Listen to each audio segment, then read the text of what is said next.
Hey everyone, this is Mike Matsuno, and welcome back to Discover Japan. This is chapter 5. For those of you who are joining me, if you could maybe write in the comments just to give me an idea that you have the audio. The audio is okay, audio as well as video. Today is Sunday here in Japan. Rainy season has just finished. I'm here. I'm hearing an echo again, so I'm going to have to take off my headphones because, again, I had a similar problem a couple of sessions ago. Oh, great. Bojo Pigeon, can you hear me? How's the audio? Is it okay, Bojo Pigeon? Just let me know if you folks can hear me and everything. I just wanted to say that rainy season has finally ended 2 days ago in the Kansai region here. Thank you to Nabi Tours. Arigatou gozaimashita. And so it's great. It's 2 weeks late this year. However, it's now really hot. Like today is going to be about 95 degrees Fahrenheit, about 35 degrees centigrade. And that would put it, with the humidity factor at about 71%, it will feel like it's about 100 degrees, so you can imagine how hot it's getting. And this summer is supposed to be extremely hot. So for those of you who are in Japan now or coming to Japan this August and even September, please be prepared for it. Thank you, Abraham. Time Tours, rainy season is... Kanto has just finished too. It was almost like a set, today. Hi, everyone. Hi, Abraham.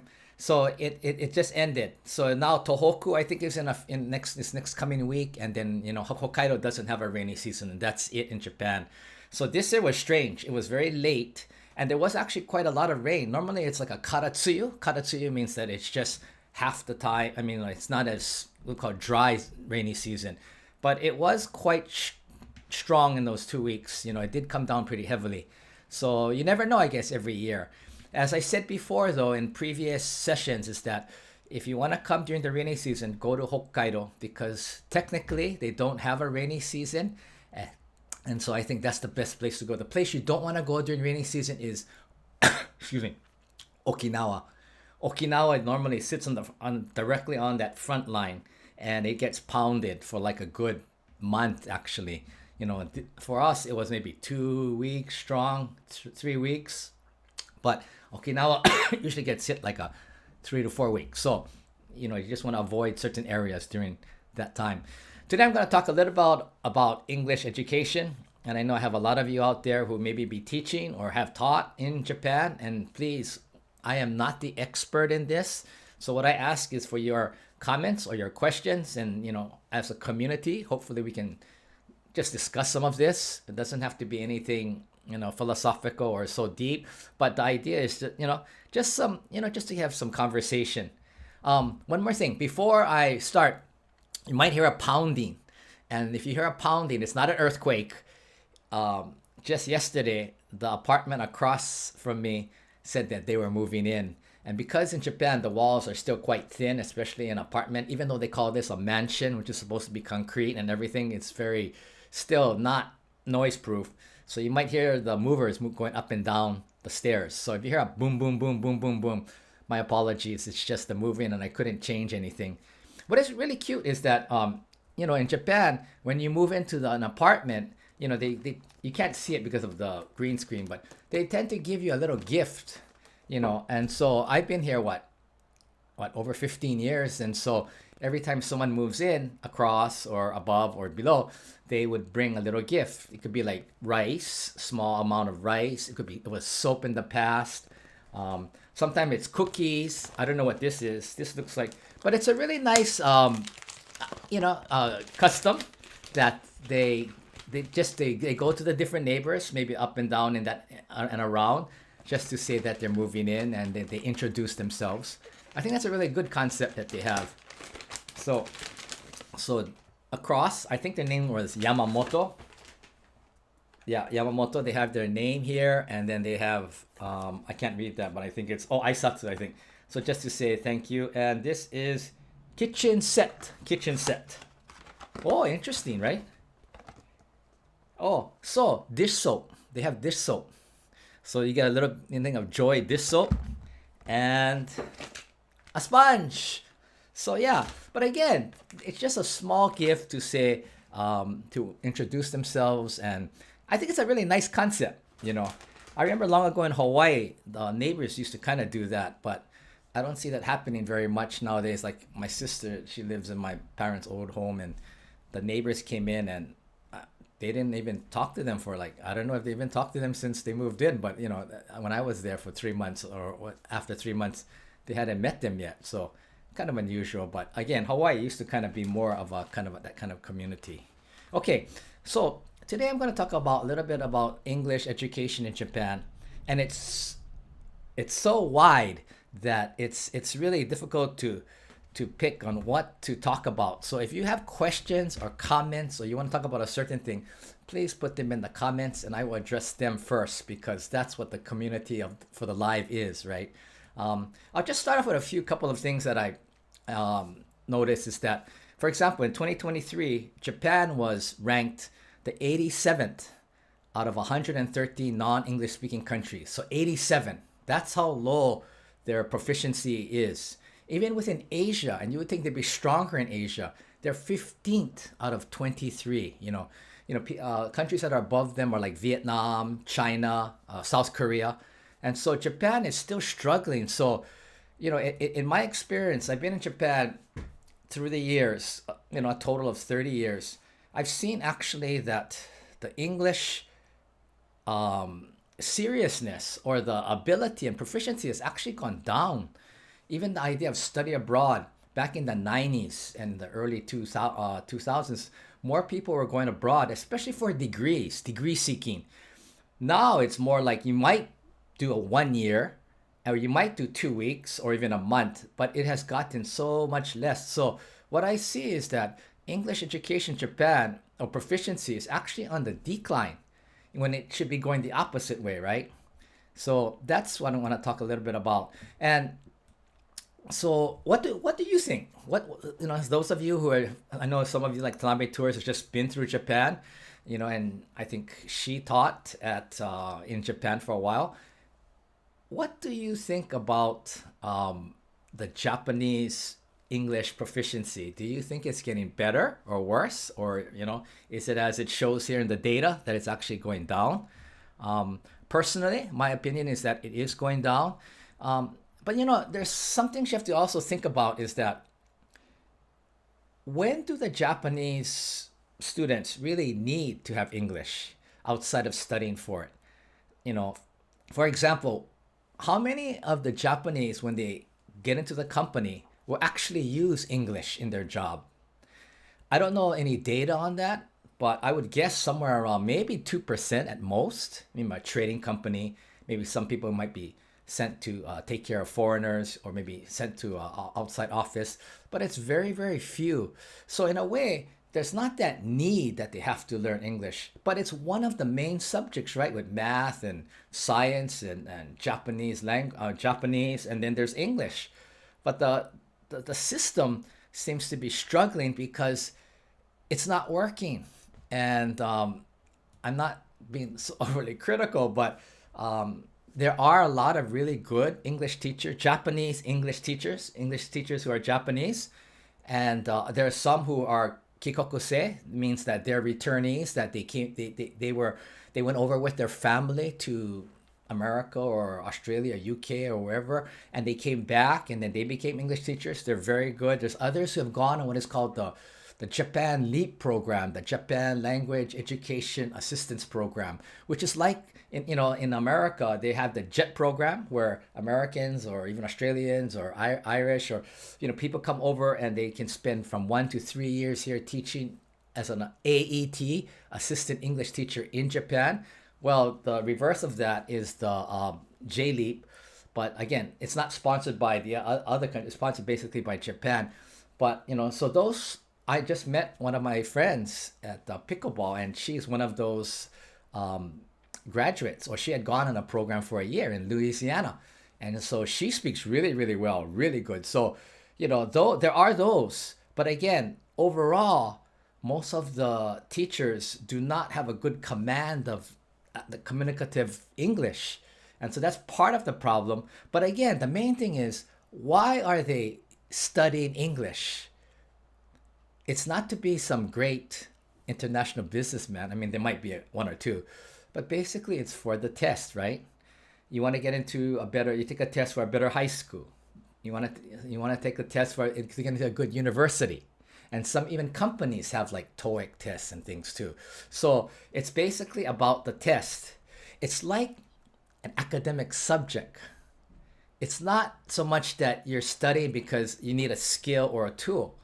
So I think this is the biggest problem for the Japan system, is that they are still trying to figure out how to use this present system and how to apply it into creating what they want to have, like these international people, global jinsai, they call them. And this is where the struggle is. The systems don't match. And it's, in my words, in my point, in my opinion, it's broken, but nobody knows what to do because it's so huge and there's so many things going on, right? Let's see. Here, Tanabe Tour says, let's see, I'm going to bring it on. Very few Japanese see a need. However, what I'd like them to see English as enriching their lives. Yeah, Tanabe Tours, if everyone thought that, that would be great. But again, I still think it's the basic need. If people don't use it or they don't have a reason to, I mean, think about it. How many average Japanese are going to use English? They might go on their honeymoon to Hawaii or somewhere, and a lot of times they don't even need English, as well as they might have to have hotel English, right? Check in, yeah, I want to order beer or whatever it is. But on the most part, they really don't need English, right? Or they would go on a JTB tour that has an escort or guide that is their translator. So, it's set up to cushion or protect them in a sense that they don't really need English. And that's the service, which is really nice for those who can't speak English. So I think that's a lot to do with it, is that if they just thought about, something to enrich their lives or something to be better, it would be much easier. But that's really not the case in Japan at the present moment, I think, for most people. Let me go back here. Okay. Hey, J Star, thanks for joining us. So that's kind of where it is now. The other thing is that, oops, I lost the paper. Hold on one second. Sorry, everybody. So my question again is, okay, I'm going to talk a little bit about the schools too. The reason too is that the English teachers in Japan, many of them, maybe most of them, don't have a good command of English as a spoken language. So it's hard to teach a communicative style or in English if you don't have the command. But they all know grammar very well. So they're able to focus on the theory and the grammar and then the actual reading and the translating, right? Because they can do that. So the focus in Japanese, like in junior high, high school, and even in university, for most universities, is focused on the reading and it's the reading and the translating usually from Japanese English text into Japanese, which makes it easier for the teacher, right? Because then they just have to check the Japanese. And what is also interesting to me is that the Japanese until recently have not really considered using like international English tests like the TOEFL IBT or IELTS. They've been using their own for a long time, Aiken and TOEIC, which is fine. However, it's designed by Japanese companies for Japanese people. And so sometimes I question, I don't know if that's the best way to really get this whole idea of international English study. Not that they're not capable people working at these companies, but I think that there's still a gap between the international standard and the Japanese standard. And maybe that was done for a reason, I don't know. But maybe it's easier to teach like that. I don't know. So anyway, please, if you have any thing to say about that, about text and things. Another reason is that the Ministry of Education, the Ministry of Education are trying to increase the number of years of English because they feel that, okay, Japan is going down in proficiency, that they have to increase the years.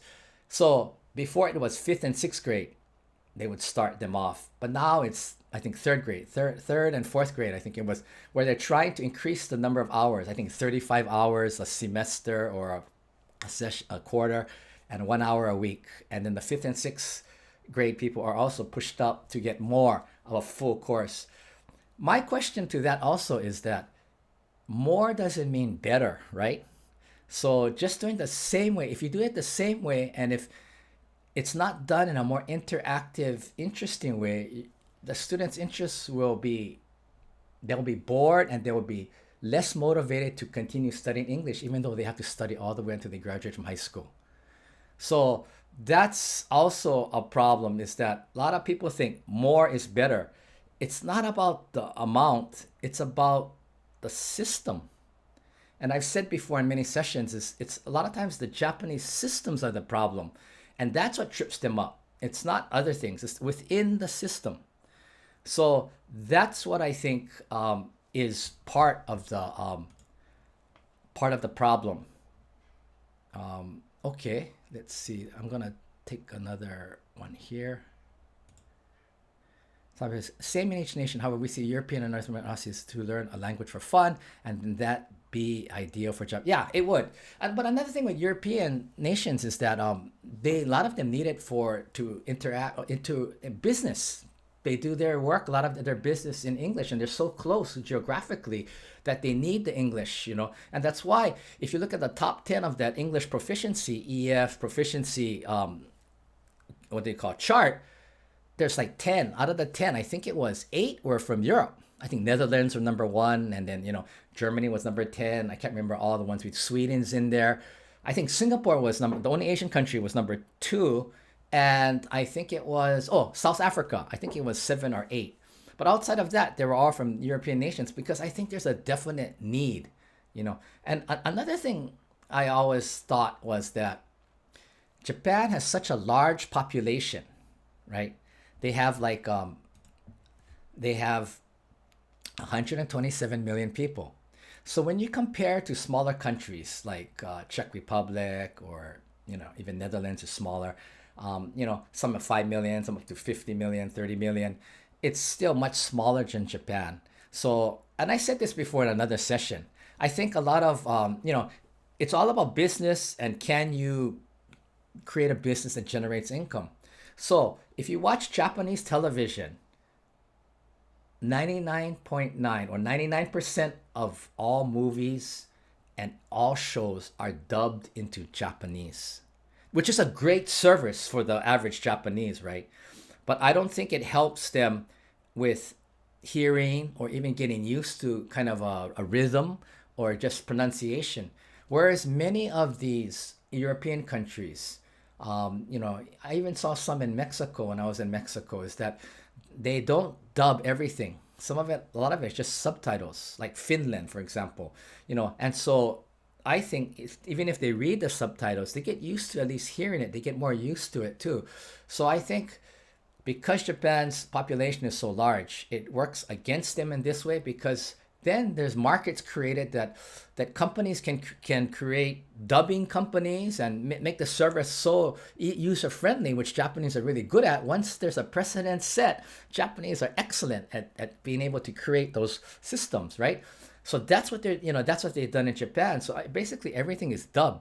So, and yes, Tanabe Tours, if the Japanese would just do it for fun, they would be great. But again, not human nature so much, I think. So how do you create a system that the Japanese students would be more motivated? And that's, I think, the biggest gap that's going on now with the Ministry of Education and the reality in the class. And being more is better is not the answer. So I'm not sure what the answer is, but the Ministry of Education has tried different kind of policies, but they've all kind of just died. Back they wanted to set up this more seamless kind of step up scaffolding English, and it was supposed to go into effect, I think it was a couple of years ago. And suddenly that's on hold, right? And then there was another angle, which I thought was really good because, I always say on this session is that critical thinking is lacking in Japan because it's not part of the education system. Well, they were going to offer open-ended questions on on the entrance exams for Japanese and math, not English, Japanese and math. And that started in 2011, 2013, and then they went for 5 years, and then there was an extension, and I think it was 2021. They just killed it. They said, no, no we can't correct it. It's too hard to correct. And they were going to go through Benesse, this private company, that they were going to check it. And, they found out that they did a little test and it wasn't going to be enough.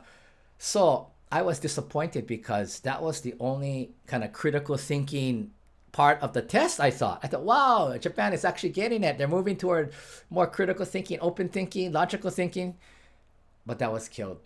And so, that kind of thing. Oh, one more thing that happened too that was interesting was, so because the tests are the Japanese, they call it senta shiken, center test. That's the national English test.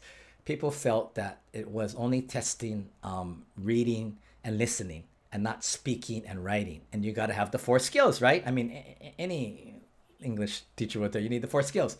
So what they decided to do was they said, oh, they had a great idea, the ministry. They said, okay, we're going to kind of outsource or farm it out to private companies like IELTS and TOEFL and TOEIC and even the Aiken and all. There's 7 tests. And they're going to let people take their test and then not have to use the center English test, the center shiken English test. So they thought they had a great idea. Well, that created a whole nother can of worms because what happens is that all 7 tests are different. They all have different objectives.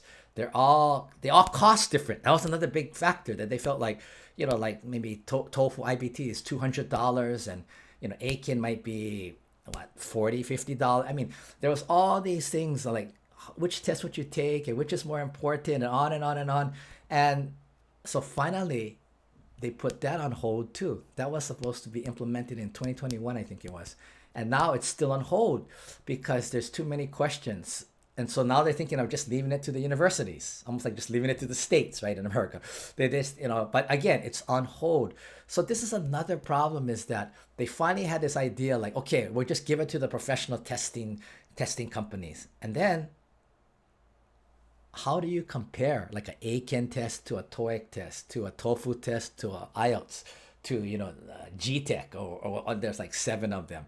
And, even if you have a conversion, like I think TOEFL and IELTS kind of has a conversion. It's not exact, but that's still okay. But some of them are so different that it's hard to make a conversion on that. So that's another problem. So again, the ministry tried to come up with an idea which failed, which is really, really sad. Okay, I'm going to talk a little bit. Here's, I think, our son. Oh, Tanabe teacher, son is on JET. Their talent starts in Kindiari. They have different methods, not more year. They need a different. Yeah, exactly, right? It's about the system. And JET is a little bit different, but still under this umbrella of English education. Now, I don't know how many of you out there have been on a JET program as an AET, Assistant English Teacher. For those of you who don't know the JET program, it's a program that started in 1987 where the Japanese government the Japanese government would accept, I think at that year was only 1,000, and then it's up to like 5,000, maybe it's more now, but they started accepting Americans and eventually people from UK, Australia, English-speaking countries. They even started taking people from Thailand and other languages too. And what it is they bring them here, set them up, and they call them AETs, Assistant English Teachers, or assistant Thai teachers, or depends on what language they come from. They're sent out to different parts of Japan, and every system is different because the rural areas can be like, you can be only at one school, or you can be what is like my sister did. She had in Shimane-ken, she did shotgun. So she would go to a different school every day. So it's all different. It's just very varied. So you would think, wow, Japanese government is moving ahead. Yeah, that's great for English study and all. But do you know the reason that they set up the JET program originally? It wasn't set up by the Ministry of Education. It was set up by the Ministry of Foreign Affairs, okay? The idea, the main purpose, they're probably not going to tell you this, but this is really the first reason was they wanted, like at that time, Americans to come to Japan, have a great experience, love Japan, go back home and promote and tell people about how good Japan is. So it was kind of a goodwill, kind of a promotion, not campaign, but it was an idea. I mean, it's a nice idea, right? But it wasn't about how to improve or how to help or how to work within the English program to improve the motivation of the students. That wasn't, that wasn't really an issue. In fact, I think the number two reason was that the reverse of that was they wanted these Americans at that time to come in to different areas, rural areas, wherever. And for rural as well as all, even city people who have never had a chance to meet foreigners, to learn and accept different kind of culture, kind of a diverse, accept more diversity, which is a good thing too. It's a great thing, right? But those were the two. There was no like, oh, work with the English teachers in Japan to improve motivation or pronunciation or none of that. Now you might see it online. They might write it in now. They kind of sneak it in because that, of course, sounds great. And I was shocked when I heard that because I also had applied for the JET program in 1987 as a CIR. They have one more position called CIR, Coordinator of International Relations. You have to speak some Japanese to do this, but I declined at that time to go to graduate school. And then I became blacklisted because you're not supposed to say no, I guess, if you apply. Anyway, so the AETs, that was their point. I always thought it was for English until I talked to many JET alumni and they all told me the same story. No, that's not the reason. In fact, the problem was a lot of these Japanese English teachers in the schools did not know how to use or maximize the presence of these AETs. I hope now it's different. But back when I talked in the last, maybe like the first 15 years or whatever, 20 years, a lot of the AETs were really disappointed. They love Japan. So the ministry's, foreign ministry's reason to bring them here was right on in that case. But they would normally quit in the first or second year. You could stay up to 3 years. And the reason was, it wasn't, they loved the people, they loved the country, they loved the school, but they didn't love their job because they were just like robots or parrots. They just were made to repeat things, or no one knew how to maximize them. So a lot of times they didn't have things to do or not much work. And so it was really, really hard for so many AETs who really loved Japan.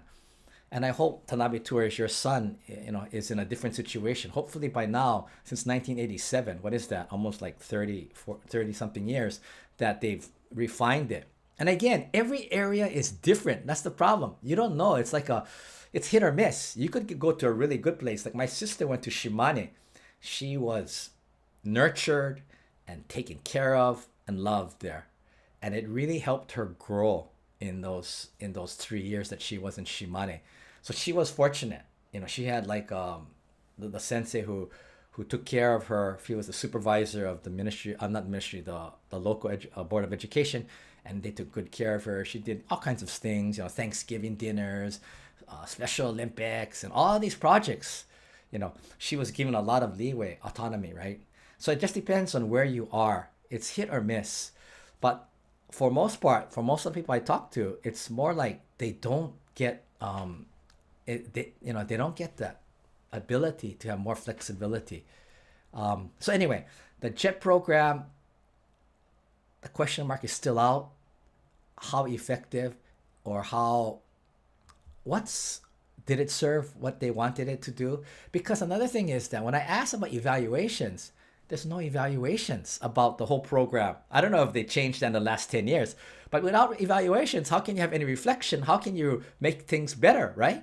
So it's been ongoing since 1987, but nobody really has any information or data on how successful it was.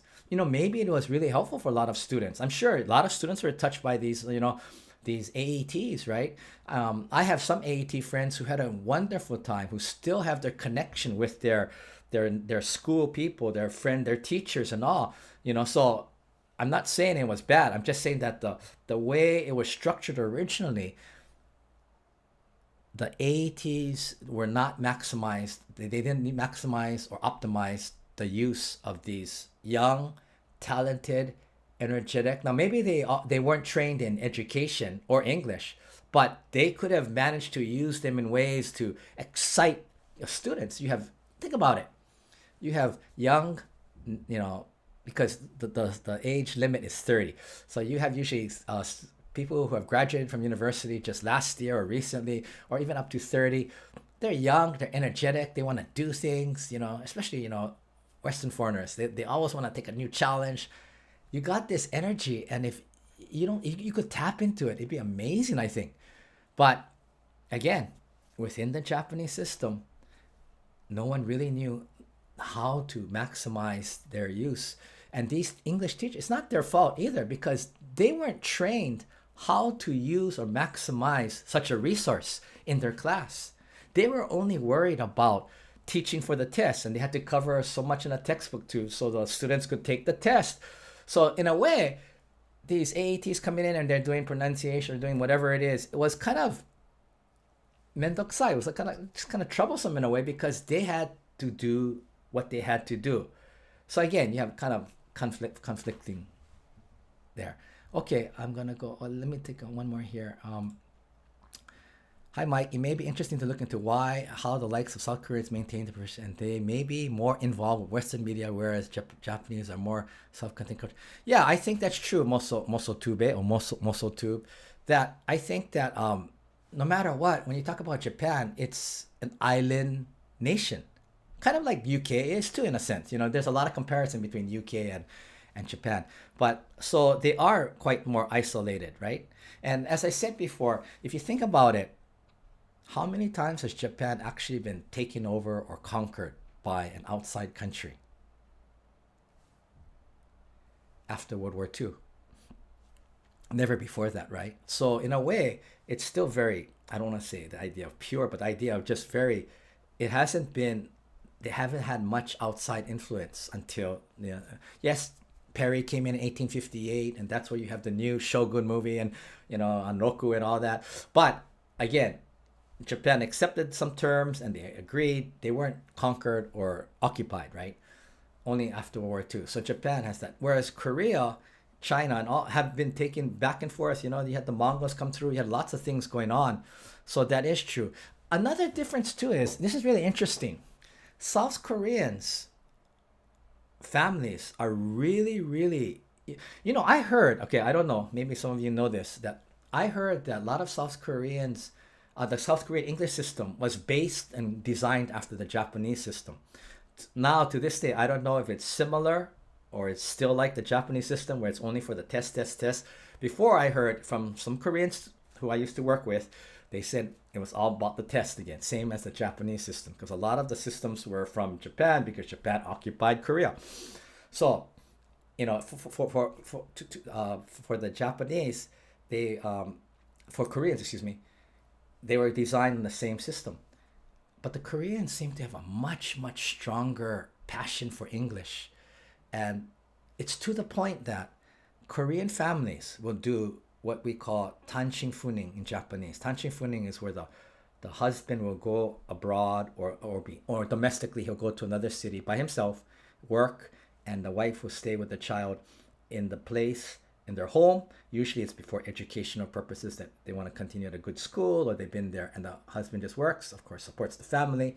Well, the reverse of that in Korea is that the husband stays in Korea and the family goes to United States or somewhere that English is taught and does English or studies in the schools.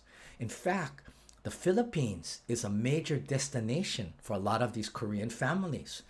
They go there and the husband stays in Korea and sends money, of course, to support the education of their children.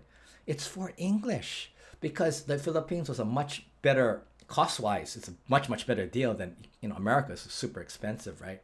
So, I'm sure some might think of Singapore, but it might be harder to go there. But any place that's an English-speaking kind of country, So you have a large community of Koreans in Philippines who are there for the English.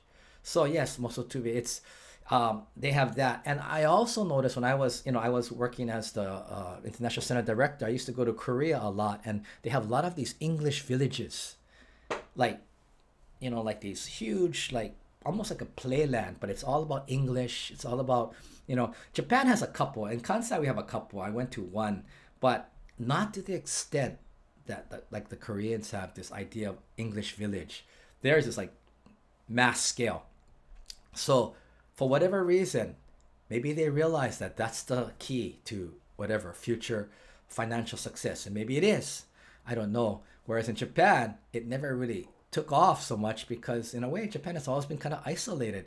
And because I think Korea has what? About half the population? I can't remember exactly. Maybe a little over 50 million, South Korea. And Japan is 127 million. So, still, a large population base allows Japan to, to create things within. You don't necessarily have to go out. Maybe you don't have to associate or do business, although that's now changing a lot. So that could be it too. So okay, thank you. So that would be my theory. Um, let's see. Okay, we have one from Irasime. I have met some young people from Japan with excellent English skills, but they were motivated. Yes, thank you, Irasima. Is Irasima one or Irasema one? But yeah, the so think about it. Maybe if they took English completely out of the curriculum, the ones who really wanted to study would do so because they're motivated, right? So my question was always, maybe English is not necessary to be part of the Japanese education curriculum. I don't know. That's just a wild thought, but because if it's not really needed and the proficiency is actually going lower and the system is broken, maybe open it to all four languages. You could do Chinese, you could do Vietnamese, Korean, or whatever, instead of just English is it. So, in fact, Asia is much closer. And if you even look at the tourism numbers, the number one country that is coming to Japan, that they just broke all records, I think it's 17 million people in half a year, is South Korea. Number two is China. And number three is Taiwan. United States is number four. So, maybe that's the business future model. I don't know. But again, yes. So the Japanese who are motivated. So I think the question is, Irasima, is how do we get more Japanese motivated to study English? It seems that the present system, this is what I hear. They say when they go to when they're in elementary school and sometimes their parents send them to English camp or English school a little bit. It's enjoyable, it's fun. But then they go to junior high school and then it's just grammar and just boom, boom, boom. That, I made a video about Emily from Japan who's studying in Canada, and she quit Kansai Gaidai because she said that the classes, she used the word quiet, which I think she meant the classes were just no one's talking, it's just one way basically. And she didn't get any kind of feedback or any help with her pronunciation. And so, she left, right? So the system itself, they have it has to be changed, right? So how do you do that? So how do it can't always be fun, right? But I believe it's how you teach. I believe it's making it applicable. But again, you also have to remember a lot of the teachers who teach English in Japanese schools, they are solid academic good graduates, but the English training is very minimal, right? And even for the average teacher, like in America, I think they have a practicum for, what is it, 2 months? I can't remember. And then they do a 1 semester student teaching. In Japan, the actual teaching, and this is just teaching in general, is usually only 3 months. 3 weeks, excuse me, 3 weeks. Sorry. So they don't have that 1 semester. They have 3 weeks. A lot of that is just shadowing or just watching, observing. So they don't really have the teaching experience, one. And then on top of that, you put that they have to have the English ability. Now, they can teach English probably really, really good. That's why even in the videos I made, Emily said, her grammar is right on, and her teachers were wonderful at teaching grammar. 100%, I believe that too. But they're not able to take that to the next level, which makes it more for not just studying English. It's, okay. The way it comes out is in Japan, it's like they're studying about English. They're not studying English. There's a little nuance difference there, where Japanese are, they're learning about, it's like an academic subject. So that's what they have to switch over. And I don't know why nobody gets it. Like, I'm thinking to myself, what's so hard about just make it more applicable, more real, create situations where, you're sending students out. But then you look at who is making these programs. It's the bureaucrats, right, from the ministry. And where do they come from? All the top bureaucrats, they're all the elite, right? They're Tokyo University and Kyoto University and the, what is it? All the two top Keio and all of the top university graduates. They came through that system.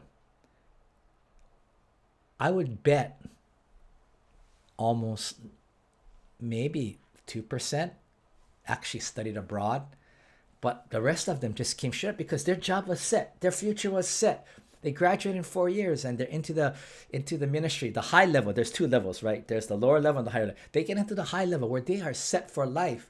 Those are your bureaucrats who are making the program for English. But if they haven't been overseas or they haven't had, they can probably read and their vocabulary must be amazing. I mean, they must have like photographic memories. But when it comes down to actual conversing, and I've read a lot of the Tokyo University bureaucrats' letters, like textbook, but not natural, not flowing. But I've read a lot of them, and I go, and you can understand, but it's really rough.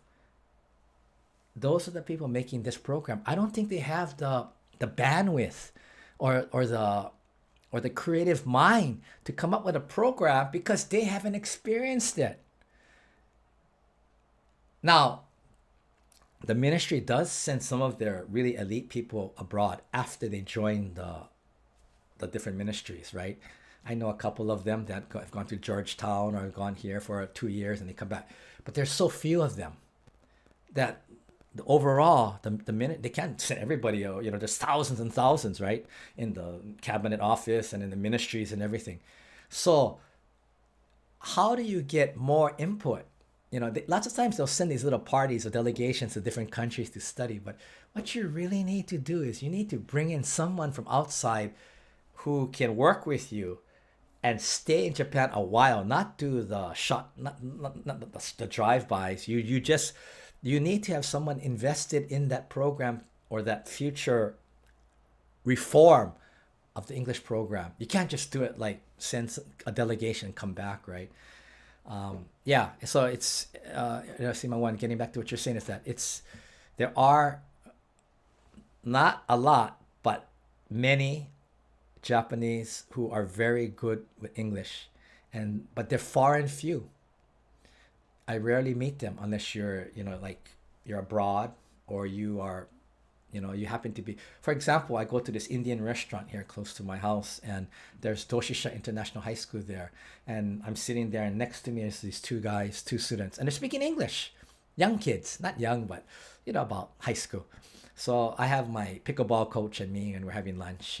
He's speaking Japanese or speaking Japanese, but then I start hearing them speaking, so then I start talking to them about it. But those are really the few, right? Those who go to international school or they are kikokusei. Kikokusei is returnees. They spent, I think, like 6 years in America, and someone else spent maybe 7 in Tennessee, or was it Louisiana? I can't remember exactly. And then they came back, and so very unusual though to meet that type. But yeah, again, they are there, but they're very few, and that's why it's so difficult when travelers come to Japan to sometimes find someone who speaks. The Japanese want to help you. If you had something to show them in Japanese, this is where I want to go. They would be happy to help you. It's just the language that is always kind of a block, or they feel like, they feel maybe, I can't communicate, or they feel like, I studied English so much and I cannot communicate, how embarrassing, or, and sometimes you get the laugh. No one's laughing at you. It's called the nervous laugh, or the laugh of, I'm sorry that I can't do this. So they'll give this kind of nervous kind of laugh when they can't do it. And it's nothing offensive. It's actually kind of establishing a reach out to you. Like when they go, yeah, hi, kind of almost like laughing at themselves a bit. So don't feel if you're asking someone for help and they start laughing, not laughing, but just like, that little kind of, not giggle, but a kind of a laugh. It's more about the nervousness and about they feel maybe, oh, I can't do this. They're not laughing at you. Trust me. Okay. Let me see. I'm going to go back here. Okay. Daddy too. Japan is now the new model of strict immigration policies that work to maintain its own culture. Countries now must copy Japan to reduce troublesome policies during their country. Yeah, good question, Daddy too. I think Japan needs to open up more to immigration because they cannot survive at this point. But how do you, everybody worries about when you bring in immigration, you let in the negative as well as the positive, right? And so that's the problem. And so, as I said in my last live, I think the government never uses the word immigration, although they are setting up more flexible working visas for especially people from like Asia, people to come in to work, like whether it's manual jobs or like a CNA or working at an auto shop or things like that. Of course, they also offer scholarships for those who are in graduate school or whatever. So I think that every government is going to decide on their own, but Japan still has to open up more if they want to have enough people working, but two, if they also want diversity. I think that's the hard part. It's establishing diversity, and yet you want your society to be safe and well. Okay. Okay. Ralph Suniko says, I think the best way to learn language is through immersion. I think the best way to immerse people is through open world computer games. Oh, maybe that's the answer. Open world computer games. If there is a way that somehow lets people learn English, that would be the billion-dollar business. Yeah. Hey, Ralph, if you can do that, if you figured out how to make that a business, that's a gold mine. That would be amazing. But yes, immersion. If it can't be on computer games, a lot of times it's through maybe like Zoom or different virtual mediums, or going to the country. I believe that lots of times the only way you're going to motivate yourself is you just go there. And when you go there to a country that you don't speak the language, it's uncomfortable, right? Where you got to leave your comfort zone. And it forces you whenever I travel to a country that I don't speak the language and they don't speak English very well, all the antennas go up and all the radar goes up and you are scanning everything. And at the same time, you are learning and becoming aware of everything going on. So that's why I believe travel is the best educator in the world of more than anything, is travel and going there and trying. And if you can immerse yourself, immersing means, I say, to stay as long as you can. A week is a little bit short, but better than nothing, of course. A month, 2 months, 3 months, a year.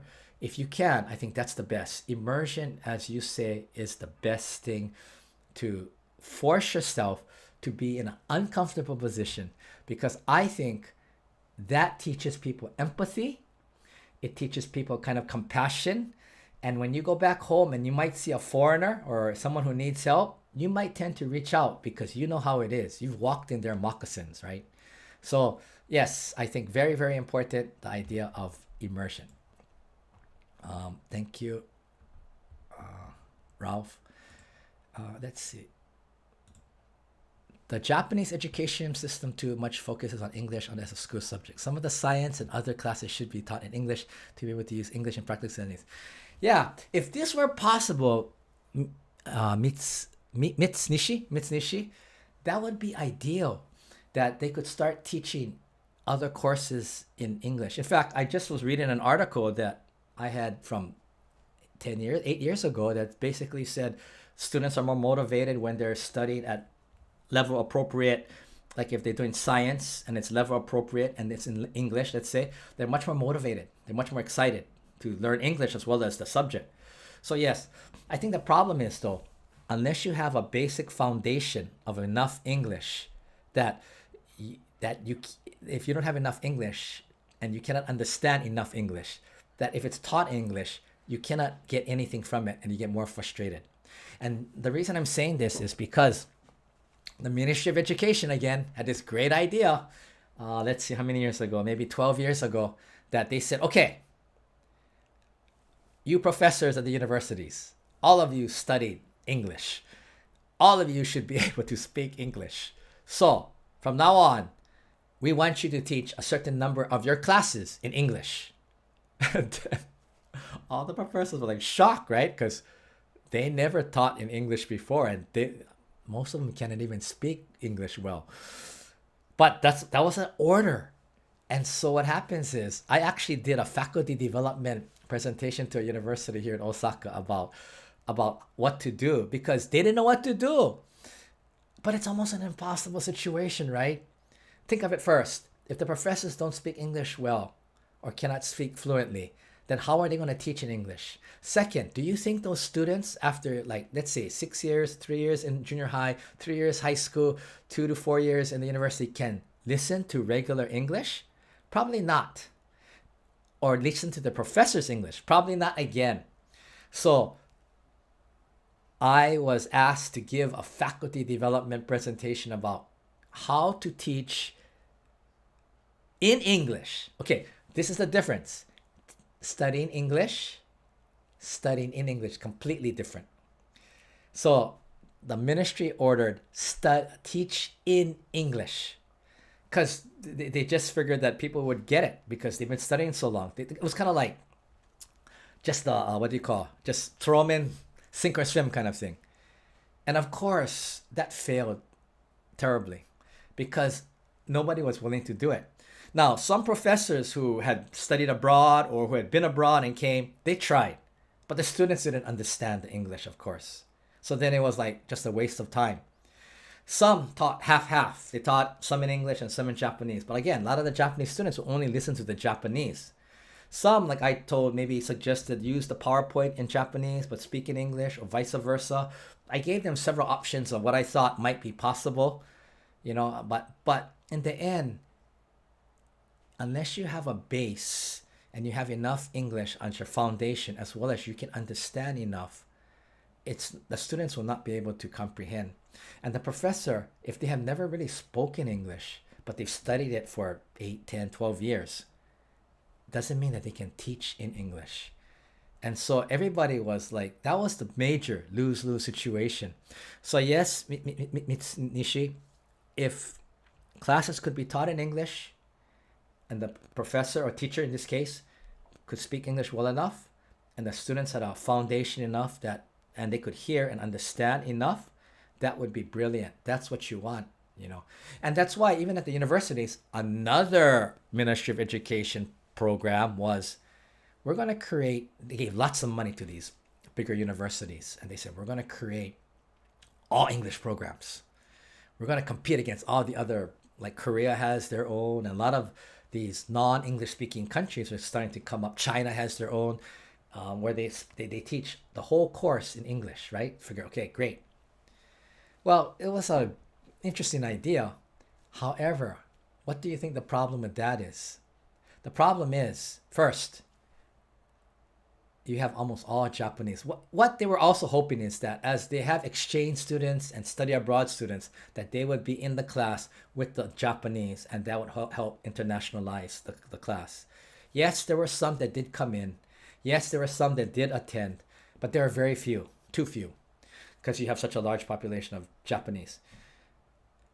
What happens? The Japanese students, of course, outside of the class, as soon as the class ends, it's all in Japanese. And in the class, unless they're talking to a foreigner, they're going to be speaking Japanese. And the professor, even if they're speaking English, that's the only English they're getting. A subject being taught in English. Now, the problem there also was that many of these Japanese professors weren't that adept at teaching in English, especially speaking English. But they tried, and they have been, some of them are really good. That was fine. And then you had foreign teachers who were teaching in English. So they were getting some, but only that 90 minutes one way, and maybe taking notes, but not actual producing. Maybe on the test they might write something. I don't know if the professors. Oh, that was the other problem. The Japanese professors and the foreign professors. And this is from my friend who went to KKO in Tokyo, and she was in this 4-year type of program. she said that the professors in that all English 4-year program still taught the same way that they taught in Japanese, and still just gave like one test. Like when you go to the United States, usually it's very rigorous, right? You got small tests, you got papers, you got reports, you got a midterm, and you got a final, you got constant stuff. It's constant, and it's very rigorous. So I think the Ministry of Education didn't even realize that that was a major part of the whole rigor of creating this kind of environment, like a Western style teaching environment. But they left it to the professors, who then taught it Japanese style in English. So it really had really little value. It still goes on to this day. And I'm not a fan of it. Hopefully they get more international students that actually come in that would actually diverse the class and maybe get people more to interact and speak English. But on the overall, I would say not the best idea. So again, the Ministry of Education has tried in different ways, but they have failed at most levels, because it's kind of like a band-aid approach. They hit this, they give money here, they hit this, then it's next this, then it's next this. And these programs are supposed to become self-funding after they leave, after they get the money for 5 years. What happens is these programs just disappear after 5 years. Or one maybe gets absorbed by the university. But a lot of times, teachers or professors who are hired for these programs are on a 5-year contract, because they know that after 5 years, the money ends, it's gone. So basically, same thing, just going through the motion, almost kind of like just band-aiding it. But no one is looking at the entire picture and said, how do we get all of this to work together? How do we make a seamless scaffolding experience? How do we get the JET program from the Ministry of Foreign, and how do we train those AETs? And how do we train the Japanese teachers to work with the AETs? And all this, it needs to be a master plan. But I don't know if there's anybody who can do that. Now, there is one politician, Taro Kono-san. He ran for a prime minister against Kishida, but he lost. He went to Georgetown for 4 years. So I think if anybody has the potential to maybe make more changes, hopefully bigger changes, it's him. But nobody else has really studied abroad, so I don't think they can get the idea of what this whole language thing is supposed to be like. But anyway, I'm sorry. So Mitsushi, that's okay. J Star, let's see. J Star says, do you think the absence of Christianity religion in Japan impacts the prevalence of English in Japan? For instance, fewer missionaries from speaking English speaking. Yes, 100%. I think when the Tokugawa era started and they kicked out or killed all the Christians or the foreign priests, or that was huge. And that also, I didn't even think about that. Good point, J Star, is that could be the reason also why Korea is so strong as far as their interest in English more than Japanese, was because the Christianity impact also. And the Koreans have this idea of philanthropy and all that. Japanese, very few have that. I think that's a Christian base. It's a core. And so that's what you can see. Yes, Christianity definitely had influence in Korea versus Japan after they were kicked out, or they went into sakoku, right? Period of isolation for 250 something years. And in that way, Japan stayed pure to themselves, and that's why, and no one was conquering them or anything. That's why the kabuki and all the arts flourished during that time. There weren't wars and things. But as far as like the international influence or the idea of English, that all got stopped. So yes, thank you, J Star Dream. That was actually a really good point. And it's affected Korea, and you can definitely see, like what percentage of Japanese are Christian? I think it's less than 1%, and I think Koreans is quite high. Was it 50? I don't know. I don't even want to give you a quote, but if you can check it up on Google, but it's very, very high, and that's the big difference on a lot of the value systems, like philanthropy, but also I think with English, it's definitely connected to that. So thank you. Yeah, good point. Okay, yeah, okay, let's see. Tanabe. So Tanabe turns to South Korea and Philippines as well, the Christian culture. Yeah. And Philippines was also under the US for a while too. And the Filipino language is a lot like Spanish kind of combined. And so yes, more closer to English and things. So yeah, I'm sure there's a lot of the Christian culture, and I think somehow it's also connected to English in a lot of ways too. So all of that, I think, yeah, makes a big difference. And why Japan, who had been isolated for 250 something years, and then only after World War II was occupied by the United States. That's all in their whole entire, what, 3,000 year history or more. That why there's certain value systems, and that's why change is so hard, because in Japan, tradition is what people like and are used to. You know, a lot of people, that's the go-to, the default. We can say, oh, we're traditional, and that almost equals you don't have to change, or you don't want to change, basically. So that's where it gets really hard. A lot of people know that they have to change, but a lot of people don't want to change, and that's why you have this gap, right, going on. And in a society where older is usually used to be at least better, or all the leaders, if you see whether it's the politicians or whether it's company presidents, they're all old. So like the idea is that if that's the people who are leading Japan, then thinking is still going to be very, I don't want to say old fashioned, but more traditional, more conservative is the word I think I need. And that jump from conservative to being more, not aggressive, but more assertive and more, out there, I think is what Japan is dealing with right now. So, okay. Okay, anything else? Did I miss anybody? Okay, so anyway, I had a lot of other things to talk about, but I just wanted to mention is that I don't know what Japan is going to do. The English system is not working.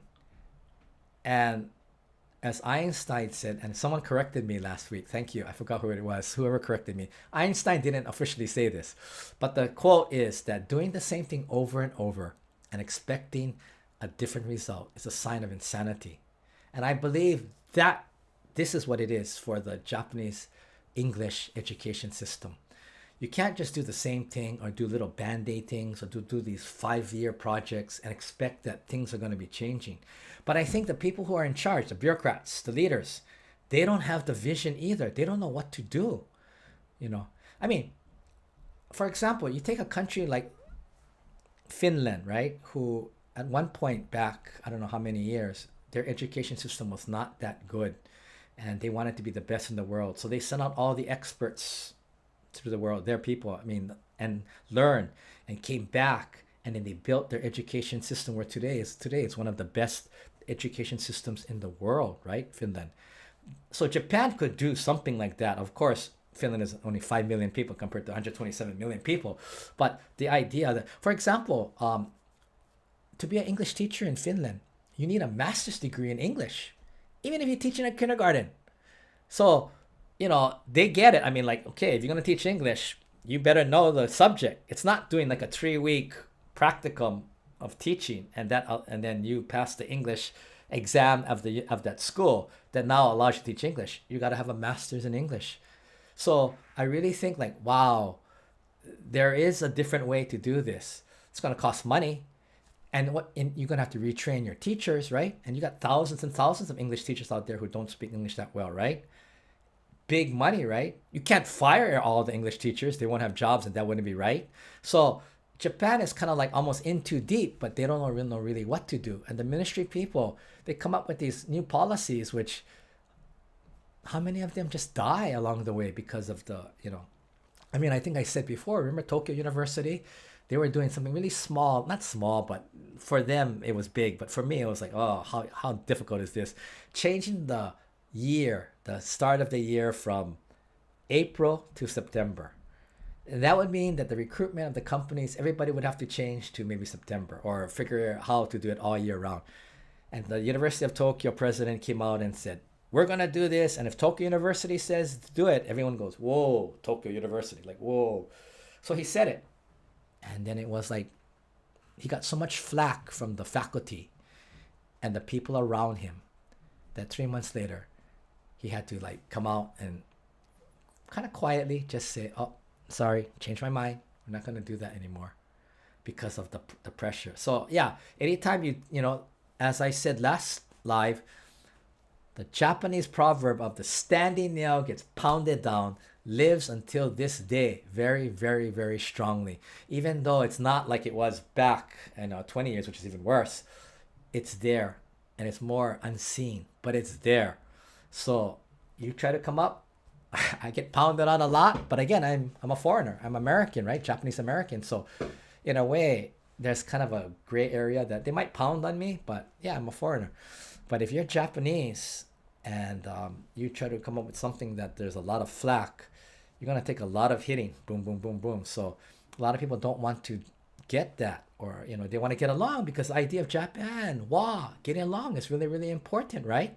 And it's a great concept. But then how do you make change if you always gotta agree? I don't know the answer, but I'm just throwing out some thoughts here. Okay, let's see a couple more and then. Okay, Ralph Suniko says computer games that stimulates life in Japan will help people who want to go to Japan, especially those who could not afford it. They will also help Japan with its over. Yes. Okay, Ralph, you're on that.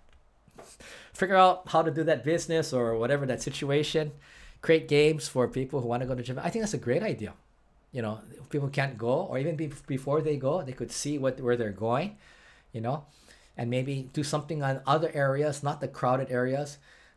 So we can spread out the tourism. Did you know that the National Tourism Director, JNTO, I think, he said that in 2030 they want to have 60 million tourists. He said that Japan has the capacity. So right now they got 17 in this year alone, right? And people are saying, over tourism is too much. Can you imagine if they double? Look at, so let's say by the end of the year they get close to 30 million, maybe 28, or they double that by 2030. Imagine what Japan is going to be like. But again, they believe that there's a lot of these unknown areas, uncharted areas that people don't know, and you have to spread the people out, and that's great. I think that's what you have to do, right? As I said before in my past lives, my problem has been working with rural Japan, like I'm gonna do a Shimanami bike tour again in September, just trying to get an e-bike rented. Anything you do that's not part of the precedent, becomes a whole fiasco. Or getting the hotel reservation. I'm using the fax machine. I have to ask my Japanese friend to call because I'm worried that my Japanese might not be good enough. I make one mistake and I got 7 senior people with me. It's going to be a big problem. So I got to worry about me, who lived in Japan 30 years, has to ask a Japanese person to call to make sure there is no mistake because they don't have online. They only have fax machine, but the fax has to be in written Japanese. There's like all this stuff. So if you're talking about 60 million people in 2030, you better upgrade all your systems in the country areas and everywhere in Japan. And I don't think that's going to happen that easily. But again, that's my theory. But yeah, Ralph, maybe yours is the answer to that. Okay, Ralph. Here's one about, in the US, those rules are state by state, even different by district. Ours requires a master's degree. We agree a school year change would help. Okay. You and the Todai professor, Tanabe Tours. And, you folks require a master's degree at the district. That's great. Oh, so this is from Oregon, I believe. Oregon is way ahead in that way. That's great.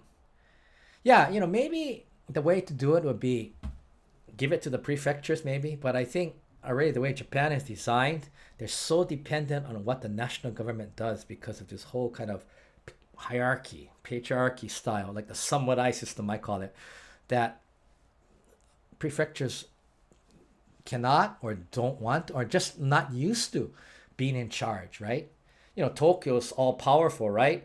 But you take someplace like Shimane, or you take someplace like Okinawa, or you take someplace like like Gunma, and maybe they don't have the financial resources or the people, the staffing. I don't know, but yeah, definitely, that's interesting. I didn't know that. Michael, do you ever come to Canada? No, but I would like to come one day, Bronson Wally. I haven't been there in years.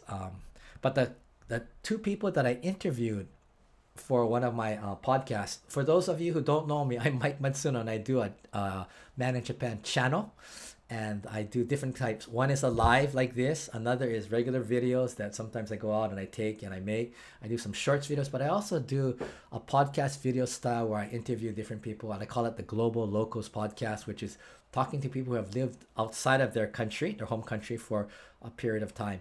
But anyway, the last two I did were about two Canadians, students, I'm sorry, two Japanese students who are studying in Canada.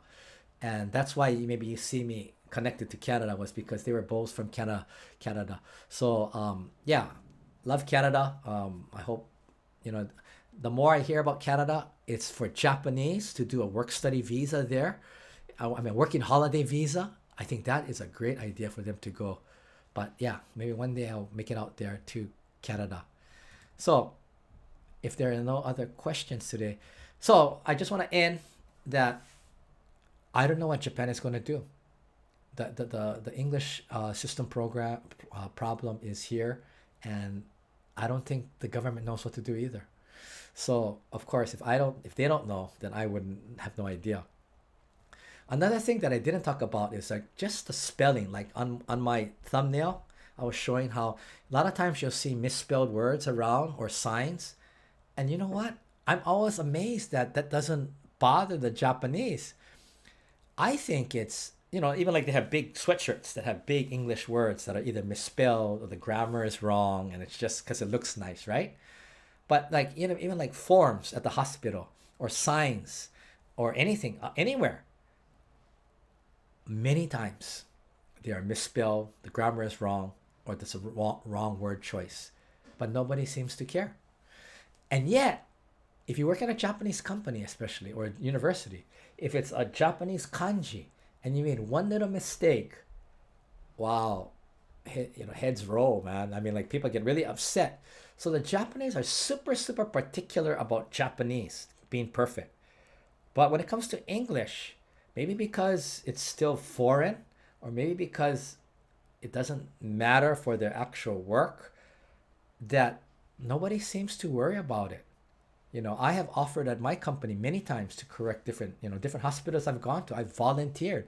I go to hotels, and when I stay, if I see their English form, I go with a red pen and I correct it, and I say to them, you might want to change this. It's up to them if they want to change it. I don't want to be like bossy, but I always try to help them, because I said, if you fix it once, you don't have to worry about it anymore, right? Just fix it. Fix your website. Just get it done. I think the big mistakes that really bother me are like spelling mistakes. How can you have spelling mistakes on your website when you have spell check nowadays? You know, and they don't have anyone to look it over. I believe all companies in Japan need to have a final native English check. Even if you got the Tokyo University guy, or you know, doing the final check, you need to have a native English speaker, because of what's natural and what seems to flow. Sometimes it's just a nuanced thing, but if you want to sell it well, if you want a good advertisement, you want a good flyer, you want a good poster, ask intelligent, experienced native English speaker to help you out. Just hire them part-time and just get them to look at your signs or whatever, because once you get it done, it's done, right? But if there's a mistake, it makes you look unprofessional, and then a lot of the tourists go, oh yeah, that's Japan. It makes Japan's image still low. It doesn't help them. You know, you want to show them, you know, like I go to Bangkok before, and you know, you go there, and I maybe one or two mistakes, but otherwise their English is impeccable. Like, you know, the advertisement and all that. I'm sure they get professionals to do it, but that's where you want to be, Japan, you know. And another problem is in Japan, a lot of companies, they have like international, like non-English speaking like workers, whether they're from Taiwan or China or Vietnam, and they ask them to check the English because they can do some English. That cannot be the final check. I've seen so many that I have to go and check after, and it's not their fault. It's the management or the boss's fault for not realizing that, yeah, they can check it, but you still need the final native English check so you can get it correct. If not, you're going to have, like, you know, little mistakes that make that company look embarrassing, I think. So anyway, that would be my theory. And one thing, okay, Tanabe tourism. Yeah, if you can have a coverage like that, if one can read it and one can, if you're doing like a really important translation, if you have two native speakers from each language working together, that is ideal. That would cost a little bit more money, but again, not that much. Just hire part time, right? You don't have to hire them full time. Just hire part time when you need it, especially if you're, you have things in English. Now, those who use Google Translation, like it's automatically, that's okay. It's just that it's not going to be as natural and impactful as if you wrote your own. But maybe that's better than having someone in the staff who is not a native English speaker do it and putting that up. And if there's mistakes there, it's your staff, right? If it's Google Translate, you can say, oh, it's Google Translation. I don't know. That's not a good answer either. But okay, everyone. So if there's anything that you would like me to talk about next time, please let me know. I hope if I missed anybody, I hope I got everyone's comments. Thank you for joining me today. I know for some people, my sister said this topic is not interesting, but I thought for people who have lived in Japan a bit or have wondered about the English or have wondered why Japanese don't speak English so well, although they study it so long, I thought it'd be a good subject. And think about it. They all study. If they graduate from high school, which most people do, that's a minimum 6 years. If they go to the university, they usually get another 2 years, 1 to 2 years. So they got 8 years when they graduate from college, and then they still cannot speak English. Of course, when they meet someone, there's a complex, right? Like, oh, I studied 8 years and I can't speak English. So I think that also works against the Japanese, that they feel this complex, which is not fair to them. They put it in the time, they put it in the work on the grammar and the reading, but they cannot, they're not able to converse. 4 skills. They got to work on the 4 skills. Please, and I think also maybe part of it is cultural, because when I was interviewing Emily on my podcast video, and she said that in Japan, the classes are all just one way and just quiet. So people, so if that's kind of the mood, it's not encouraging to have people speak out, right? Because that's the way it's been always done.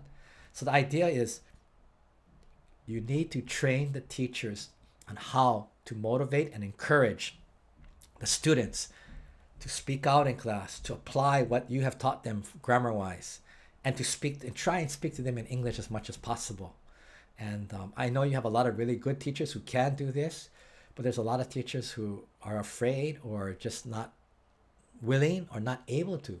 And that's where the Ministry of Education should be putting their money, not on these not silly, but projects that 4 or 5 years and just circulate money around among the big schools. Invest it in your teachers and get them to figure out and this education system, and do a scaffolding system that's seamless all the way to the university, and figure out an English test. Maybe just make one, combine all the best of the 7 tests and make one test that all universities use, or something like that, or leave it to the universities. But then that's still going to be a little crazy. But anyway, thank you. Okay, J Star Dream says thank you. Okay, I totally agree with your opinion. Okay, thank you, J Star Dream. So I'll see you folks all again. I'll do another live in 2 weeks. Not sure what the topic is. If you have any suggestions, please. And thank you for joining me today. I'm actually getting really warm. I have to turn off the air conditioner so it doesn't make noise, and it's probably about 90 in this room right now. So I'm just going to end here. Thank you very much. Appreciate it, y'all. Mata until 2 weeks. Yoroshiku onegai shimasu. Have a great week.